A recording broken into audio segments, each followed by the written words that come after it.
chegamos nessa época do pentecostalismo, com ênfase nos dons espirituais, e passado o pentecostalismo, não sei se vocês já perceberam, estamos em outra onda agora. É um outro movimento. E ser espiritual hoje, como no geral se propaga, é ser uma pessoa próxima. Uma pessoa mostra a sua espiritualidade, os testemunhos, inclusive são testemunhos. Eu estava ouvindo uma rádio evangélica, um programa essa semana, e os testemunhos não tinha quem tivesse menos de 3 carros na garagem. Eu não tinha nada, agora com Deus eu tenho isso, desde que vim para a igreja tal, conquistei isso, conquistei aquilo, em pouco tempo só fui ouvir e tal. Então, a ênfase na prosperidade, a ênfase na saúde, no sucesso. Então, quanto mais eu tenho, mais eu demonstro a minha fé. Então, fé para conquistar, fé que se revela nas conquistas materiais, que se revela no sucesso da vida. Quanto mais sucesso eu tiver, mais eu estou revelando a força do meu Deus e da minha fé nele. Está entendendo? E parece que estão servindo a deuses contrários, porque uma era da igreja defendia que ser cristão era ser pobre, e a outra agora defende que ser cristão é ser rico. Então, um contraponto, coisas bem peculiares, que a gente observa claramente atentando para a história. Mas o que é a verdadeira espiritualidade? Vamos dar uma olhada aqui. Repare que Paulo, em Efésios capítulo 5, vai discorrer sobre a verdadeira espiritualidade, e essas ênfases todas não estão aqui, nenhuma delas. Paulo não está enfatizando a pobreza e nem está enfatizando a riqueza. Paulo não está enfatizando os dons. Paulo não está enfatizando qualquer outro aspecto, ascetismo, por exemplo,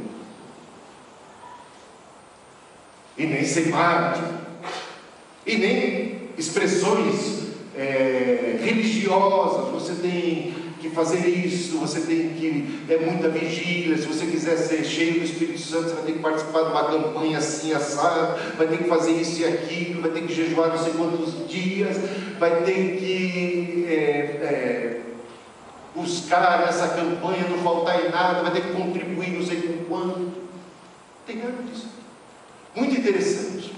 O que é que então Paulo ensina para nós, como apóstolo do Senhor Jesus Cristo, a respeito da essência da verdadeira espiritualidade? Vejam só, versículo 15 diz aqui: tenham cuidado com a maneira como vocês vivem.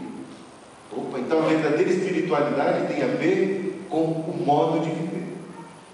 Não tem a ver apenas com o modo da gente cantar, com o modo da gente adorar a Deus na igreja. Não tem a ver necessariamente com oração ou culto, mas tem a ver com o nosso modo de viver. Olha só como que isso vai ficar claro nos versículos que se seguem. Não sejam insensatos, mas como sábios, aproveitando o máximo cada oportunidade, porque os dias são maus. Portanto, não sejam insensatos, mas procurem compreender qual é a vontade de Deus. Agora ele vai falar da essência da vontade de Deus. Qual é a vontade de Deus? Procure compreender qual é a vontade de Deus. Primeira coisa que ele chama atenção: para ser cheio do Espírito Santo, a gente precisa se esvaziar. Para ser cheio do Espírito Santo, a gente tem que tomar cuidado com o que é que está enchendo a nossa vida. Então, não vos embriagueis com vinho. O que é? A gente quer ser cheio do Espírito Santo, mas às vezes a gente não quer esvaziar nada, né? Quando Cristo entra em Jerusalém e entra no templo, ele percebe que o templo, antes de ser cheio da sua presença, precisa ser purificado. O templo somos nós. Nós precisamos ser purificados para que o Espírito habite. Há coisas na nossa vida que estão ocupando o lugar de Deus. Ser cheio do Espírito Santo é algo que nós devemos desejar. Mas nós devemos desejar a ponto de abrir mão de coisas que são contrárias à presença de Deus, que estornam a presença de Deus em nossa vida. Não vos embriagueis com vinho. O vinho tem dissolução. O vinho leva a libertinagem. O vinho, o excesso, a embriaguez, é um problema sério.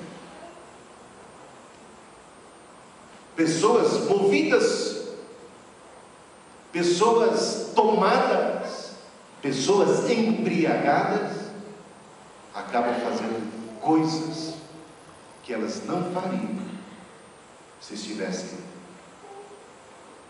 digamos assim, no pleno exercício do seu juízo, não estando debaixo do efeito da embriaguez. Quantos casais afetados, quantas famílias destruídas, quantos filhos feridos, quantos empregos perdidos, quantas carreiras que vão por água abaixo, quanta vida e potencial sacrificado. Esse é só um exemplo. Não é aqui a única coisa que pode estar lá na nossa vida, nos desviando do caminho, do propósito, tomando lugar no nosso coração. Nós estamos cheios de outra coisa, tão cheios de outra coisa, que podem estar estorbando a presença de Deus em nossa vida. As ambições, as cobiças, a pornografia, tem muitos vícios, tem muitas coisas nocivas. O materialismo, o apego às coisas carnais, materiais, o apego às coisas que são transitórias, podem nos desviar do rumo, do alvo, do eterno. É preciso estar disposto a ser limpo, a ser purificado. É preciso sacrificar o ego.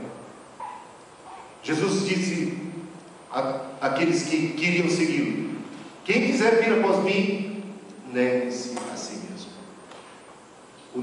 O ego precisa ser sacrificado, precisa ser negado, para dar lugar ao senhorio de Cristo.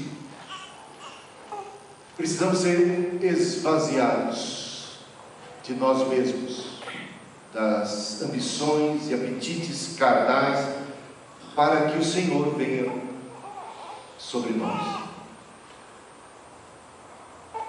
O Espírito Santo é como um vento. Espírito significa, o original, vento. Jesus fala sobre isso. O vento do Espírito, o Espírito como um vento, sopra na direção que bem entende. Quando a gente fala do Espírito, e isso de ser cheio do Espírito, isso de entregar-se ao Espírito, é colocar-se agora nas mãos desse tipo. Quando a gente empinava a pipa, eu empinei muito pipa quando era criança, e eu gostava quando o vento soprava numa determinada direção, porque eu gostava de buscar, sabe, na laça. Eu não gostava de quando as pessoas vinham me laçar. Eu gostava quando eu buscava, quando eu mandava mais linha que eles, eu vinha de cima. Mas para isso, para essa estratégia funcionar, o vento tinha que soprar na direção que eu queria. Quando a gente solta a pipa, a gente aprende que o vento sopra para onde ele quer, não para onde a gente quer, não é? Está entendendo? A gente tem que dar linha. E a gente tem que confiar no vento. Sabe, o vento até permite que a gente desvique para um lado, para outro, mas sempre na direção para onde o vento está soprando. O problema da gente é: será que nós queremos ser guiados por esse vento do Espírito? Será que nós confiamos nele a ponto de nos entregarmos, de como um balão que se levanta e fala assim: vento, eu me largo nas tuas mãos, eu confio na tua vida.